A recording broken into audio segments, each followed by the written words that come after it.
2월 8일 오전 12시를 막 넘기는 시간입니다. 이 시간에는 문재인 대통령이 울산시장 부정선거 게이트와 관련하여 어떤 책임을 져야 하는가 하는 것에 대해서 여러분과 함께 생각해 보기로 하겠습니다. 지금부터 열하루 전인 1월 29일 울산시장 부정선거와 관련하여 검찰은 13명을 송철호 당선자를 비롯해서 이 한병도 전 정무수석 등 관련자들을 선거 개입 관련 혐의로 기소를 하였습니다. 그리고 4, 5일 전에는 추미애 법무장관이 이 공소장을 공개하느냐 안 하느냐 하는 것으로 파동을 일으키고 있습니다. 이런 이 일련의 일이 열하루 사이에 진행되고 있는데도 불구하고 문재인 대통령은 침묵하고 있고 이 사실에 대해서, 이 공소 사실에 대해서 아무 말도 하고 있지 않습니다. 저는 결론을 말씀드리겠습니다. 문재인 대통령의 계속해서 침묵 지키는 것은 그 공소 사실과 관련해서 대통령도 거기에 개입하고 관련돼 있다는 사실을 스스로 자인하는 꼴이 되는 것이고, 그것을 아니라고 본인이 확신한다면 하늘을 우러러 맹세코 다 아래서 이루어진 일이고, 그 아래서 이루어진 일도 억울한 일이 많다, 나는 절대로 그 일에 관여하지 않았다 라고 하는 확신이 있다고 한다면 수사를 자청하시기 바랍니다. 그리고 국민 앞에 나서서 뭔가 설명을 해야 될 것입니다. 70쪽에 달하는 공소장에서는 첫째로 대통령과 그를 보좌하는 지위에 있는 공무원들은 다른 공무원들에 비해서 선거의 중립 의무가 더욱 특별히 요구된다. 더욱 특별히 요구된다. 한 정파 또는 특정 개인의 이익이 되는 그러한 행동은 절대로 해서는 안 되며 삼가해야 된다. 대통령의 30년 직인 송철호 씨를 당선시켜서 지방 권력을 대체해야 되겠다. 그리하여 청와대의 8개 조직 기관이 조직적으로 움직였다라고 하는 것이 공소장에 모두에 적시되어 있는 것입니다. 그리하여 송철호 후보의 경쟁자인 김기현 당시 현 시장을 낙마시키기 위해서 경찰로 하여금 하명 수사해서 그의 약점을 찾기 위하고 또 압수수색을 통해 가지고 그의 지지도를 떨어뜨리는 작업, 그리고 송철호 후보의 공약을 청와대가 직접 작성해 준 일, 그리고 송철호 후보의 강력한 경제자인 민주당 내의 최고위원 임동호 씨 등을 낙마시키고 회유하기 위해서 그 매수 행위를 한 것. 가령 이러한 행위를 청와대가 집중적으로, 다시 말하면 청와대가 울산시장 부정선거를 조직하고 연출하고 감독했다고 하는 것이 검찰 공소장의 결론입니다. 지난번에 노영민 청와대 대통령 비서실장은 국회에 출석해가지고 울산 사건과 관계해서 울산 경찰로부터 사전에 딱 한 번 보고를 받았을 뿐이고 그 외에는 전부 선거 후에 보고받은 것뿐이라고 얘기를 했지만은 이번 공소장에 판명된 바에 의하면 선거 이전에 이미 18회에 걸쳐서 울산 경찰이 청와대에 직보를 했고 그중에 6차례는 국정상황실에 직보한 게 드러났습니다. 국정상황실은 바로 대통령 부속실과 나란히 있으면서 매일같이 국정의 중요 동향을 보고하는 자리입니다. 거기에 6차례는 결국 대통령에게 직보했다라고 우리는 해석을 해야 됩니다.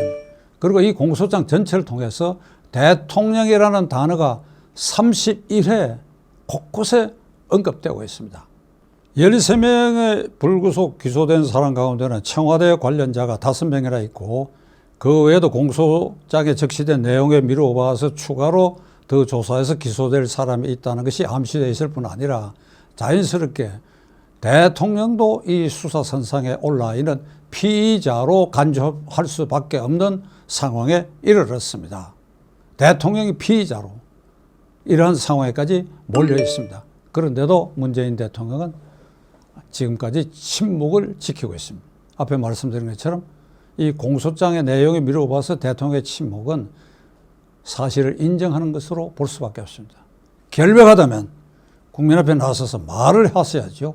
결백하다면 국민 앞에 해명을 해야죠. 추미애 법무장관은 울산시장 부정선거와 관련된 공소장 공개를 둘러싸고 비공개해야 된다는 이유를 설명한 가운데 이런 발언을 했습니다. 굉장히 주목할 만한 발언인데, 박근혜 대통령이 헌법재판소에서 탄핵된 것은 국정농단에 관한 구체적 범죄 사실, 이를테면 공소사실, 그래야 그 공소사실에 대한 법원의 판단, 그걸 기초로 한 것이 아니라 헌법적 관점에서 대통령이 임무를 수행함에 있어서 헌법을 위반한 것이 있느냐 없느냐, 이걸 판단했을 때 거기에 청와대의 조직에 있는 공조직을 이용하지 않았다라고 하는 그런 점이 인정됐기 때문에 결국은 헌법 위반으로 탄핵을 결정한 것이다. 그래서 박근혜 대통령의 탄핵은 그에게 관련되어 있는 공소사실 재판과 무관하게 이루어진 것이다. 이런 발언을 하였습니다. 그렇다면 지금 이 단계에서 문재인 대통령이 70쪽에 달하는 그 공소사실 중에 피의자 문재인, 그래야 문재인 대통령도 기소가 되지는 않았다 하더라도 그 공소장 내용에 비춰보면 청와대가 기획하고 연출하고 감독한 울산시장 부정선거 게이트의 비서실의 8개 조직이 관여되어 있고, 더더구나 국정상황실에까지 울산경찰이 사전에 6차례 이상 보고한 것에 미루어 봐서 대통령이 이 사실을 인지했건 이 사건의 중대성에 비춰봐서 인지 못했건 간에 그는 대통령으로서 헌법적 책임을 다하지 못한 결론에 도달하는 것이고, 박근혜 대통령의 탄핵 사유와 견주어 볼 때 이렇게 되면 문재인 대통령에게도 명백한 탄핵 사유가 발생해 있다고 우리는 단정하지 않을 수가 없습니다. 박근혜 대통령은 지난 총선거에서 이른바 친박 관련 후보들 7명에 대해서 청와대 정부수석실에서 여론조사한 그 결과를 당의 공천심사위원회에 송부하게 한 데 관여했다고 해가지고 선거 개입 혐의로 그 부분이 징역 2년이 선고되어 있습니다.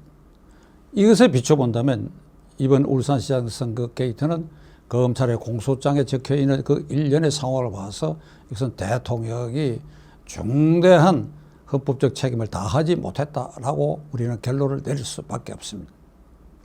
탄핵 사유가 발생했다고 한다면 현재 이 국회에서 탄핵은 불가능합니다. 3분의 2 의석을 야권이 확보하지 못하기 때문입니다. 그럼 국민적 탄핵, 광화문에서 여론이 분출해야 되는데 그 시간도 4.15 총선거까지는 짧습니다. 결국은 4.15 총선거를 통해서 문재인 대통령이 발생하고 있는 이 탄핵 사유에 대해서 국민이 이걸 어떻게 받아들이냐 하는 분수령이 되리라고 생각합니다. 우리 모두는 이 엄중한 사태에 대해서 똑바로 쳐다보고 정신을 똑바로 차려야 하리라고 생각합니다.